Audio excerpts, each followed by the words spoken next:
Okay, so today's video is my March Kids Book of the Month video. So this month I am going to talk to you about one kids book author who I think is just absolutely amazing. She has written a variety of different children's picture books, range in age from very, very young children up to sort of 7-8-year-olds, and I think that they are just beautiful. The author that I'm talking about is Mem Fox, and I will put a picture of her up here somewhere. Mem Fox has been writing for about 30 years and she has a very good understanding of how children learn and of how children approach different topics, of what it is that is really important for us to help children to grow and develop, and it's these things that I think make her books just phenomenal. She also works with a variety of different illustrators. All of these illustrators are just amazing and do a brilliant job of making her works come alive and giving real life and soul to the books that Mem Fox has written with those illustrators. So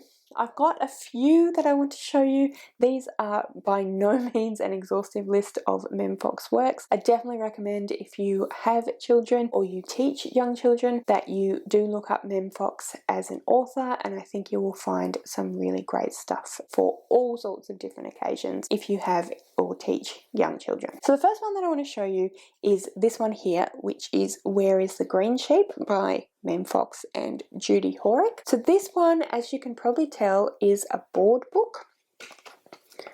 I am going to do an entire video about board books and what the purpose of board books are, so I won't go into detail about the actual format of this book for the moment. But yes, so this is Where is the Green Sheep. This is one of the younger books that Mem Fox has written, so this is aimed at very, very young infants and small children, and it's very simplistic. So we start out, we are looking for the green sheep. Here is the blue sheep and here is the red sheep, and we go on like that with different kinds of sheep, and then it says, but where is the green sheep? So this book is all about repetition. It is all about different aspects of something that is very similar. So we repeat different types of sheep, and she talks about, like I said, blue sheep and red sheep, up sheep and down sheep. So it's exploring different concepts of locations and places that an animal might end up in, exploring the idea of different, like I said, adjectives and different nouns being paired together to make different subjects. So it's the same concept of the sheep, but because we have so many different ways of describing the position, the action, the look of the sheep, it explores language in that regard. It explores adjectives, nouns and verbs and different ways of expressing what things can do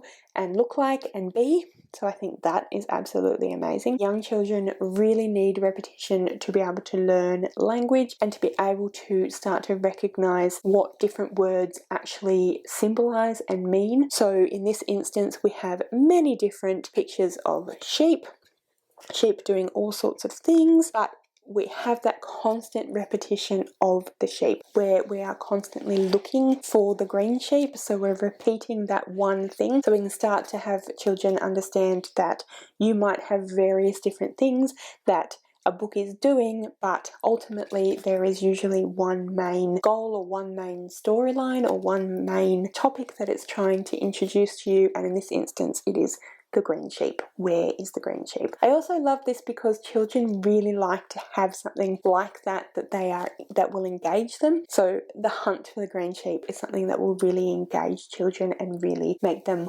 wonder and think and really want to know, where is this green sheep going to end up being? And the various different places that these different sheep winds up in is just something that's really fun as well. So for example, here is the wave sheep. I mean, it's very unlikely that we would see a sheep surfboarding, but I think that's something that children really enjoy as well, is that putting two known things together and making something that's a bit fun and a bit funny, and children do really like personification of animals, so that's something else that I think is just amazing. The next one that I want to talk to you about is Harriet, You'll Drive Me Wild. So obviously this is written by Mem Fox and illustrated by Marla Frazee. This is another book that I think is fantastic because it's a real emotive book. So this is a story about a young girl called Harriet. As you can see, she's very, very small. I would say from the picture that she is probably about 2 or 3. And it is about her getting up to all sorts of mischief and then being incredibly sorry for the mischief that she's gotten up to, and her mother being just kind of like, oh my goodness, and getting very frazzled by her. But her mum doesn't like to yell at her, so she keeps using the phrase of, Harriet, you will drive me wild. Now, throughout this story, Harriet is constantly getting into this mischief and making these mistakes, and then she's sort of like, it just happened, you know, in that way that often children do, where they don't really understand that they are the cause, or they don't necessarily understand the consequence of their actions, and they don't necessarily really understand how one thing that they did led to this other thing happening. And certainly the fact that, you know, they make a mistake and they do something that results in water being spilt all over the floor or whatever it might be. The intention was never to spill water all over the floor. So when they get in trouble for the outcome, which is the water being all over the floor, they don't necessarily understand, and so that's why the response is often like, I don't know how that happened, because they genuinely don't know how it happened. So I think that's really interesting, and that's something that children will really, really relate to, is that that concept that they don't always know. They actually don't really get that. They can't see cause and effect in that same way. And that's something that they're really learning. And so I think it's really nice that the mum doesn't want to yell and doesn't want to get angry at Harriet for these mistakes, because she, to a certain extent, realises that they are just that. They are mistakes. They are unintended consequences. But then eventually, on this one particular day when Harriet's just running amok all over the place, Mum gets really, really upset and does yell, and really, really yells at Harriet. And of course Harriet gets very upset because, again, without knowing exactly how the thing that Mum didn't like happened, it's very difficult to really understand why they're in trouble. And so Harriet gets very upset. She apologises, but she's very upset with what's going on. And so her and Mum have a big cuddle at the end, and they end up having a really good conversation, because Mum says, I'm sorry that I yelled. I shouldn't have yelled, but sometimes that just happens. Which is kind of how Harriet's been behaving throughout the day, like she doesn't know, things just happen. And Mum talking like that and saying it just happened is a really great way of explaining to children that they're not the only ones that aren't necessarily always in control of their actions. They're not the only ones that aren't necessarily always in control of their emotions. And sometimes we can get overwhelmed, and sometimes things can happen without us necessarily intending for that. And that it's really important, both in a story like this, for children to be able to see that they are not alone when this happens, but also for parents in general to be able to show that they're the same, that they're just human as well, and that they make mistakes as well. And as long as we can end up finding that common ground and apologising to each other and having a hug and having a laugh at the end, everything will be okay. And that it's okay that these mistakes happened. It's okay that Harriet went crazy and made a massive mess, and it's okay that Mum yelled as a result, because at the end of the day they were both very apologetic, they both had a cuddle, they ended up having a laugh, and they were friends again. And that is really, really important, both for children but I think also for adults to learn. So I really feel like this particular one is great for children and adults to learn about the way that we communicate with each other. Another thing that I really, really love about Mem Fox's writing is that she can be so very specific with the words that she chooses to put into the story. And she really does understand that you don't necessarily need a lot of information and a lot of text to be able to create a really compelling and meaningful story that will really drive your point home. And I just think that's really important, particularly for very young readers, because when they are young children and they're being read to, they need something that will engage their attention, and also they have quite short attention spans, so they do need constantly new things happening, so they can't sit and listen. Certainly not in a classroom setting. You have more opportunity when they are by themselves, but long exposure to long stories don't always work, and so it's good to have stories that are quite quick paced and get the point across quite quickly as well. And the other reason why that is so fantastic for young readers who are still learning to read the actual words, they're still learning to be code breakers, so they haven't yet got to the point where they can sit down and read a phrase like we do. They have to actually figure out what each word is, and it's a lot of effort, it's a lot of time, it's a lot of energy, and it often doesn't lead to a very well-rounded comprehension of what they're reading, which is a lot of the time why we have picture books, because it does help with their comprehension. But also smaller text can, by which I mean less text, can be extremely important for that as well, because it gives children much more chance to really get a grasp around that code breaking. The next book that I want to talk to you about is a book that I actually spoke about relatively recently in the School Days book tag, which I will link in the description below, and that is Possum Magic, again by Mem Fox and illustrated by Julie Rivas. Julie Rivas, I think, is probably my favourite illustrator that Mem Fox has worked with, and that is because she makes such beautiful, whimsical illustrations. So, for example, we have, and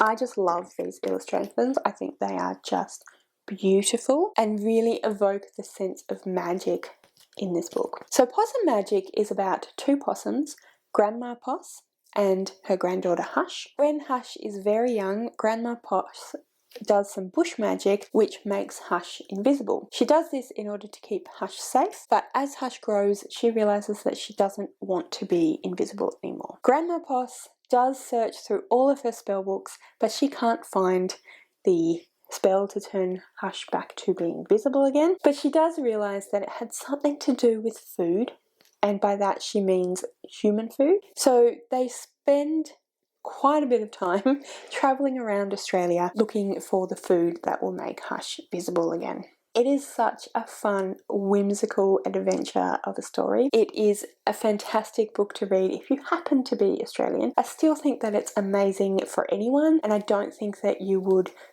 suffer from not being Australian and not necessarily knowing the location of all of the places or the reason why the food is iconic. But nonetheless, it's definitely amazing if you happen to be Australian. So they travel around going to all these different parts of Australia and trying different foods. As I alluded to a second ago, the three foods that end up proving to make Hush visible again are very iconic Australian foods, which are Vegemite sandwich, a lamington, and a pavlova. And I just think this book is just so sweet and so lovely and so much fun. Like I said, the illustrations are definitely one of the reasons why I think that. One of the things that Mem Fox does really well with this book as well is using language. So there's a lot of rhyming words which are really important for children to learn different types of words and the way different words go together, as well as getting their tongues and their mouth around the sounds that we make when we speak. So that's really fantastic, and I just love the heart of this book. I think that this is such a lovely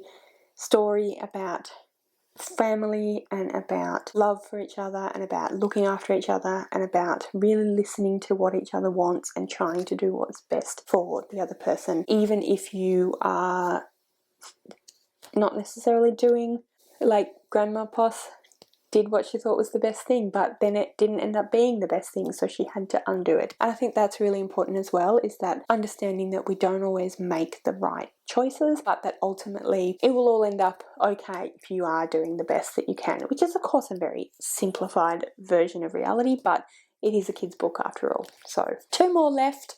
Next up we have Toughboris. This one is illustrated by Catherine Brown. This is a very, very simple book in terms of text. There isn't a lot of it, as you can see.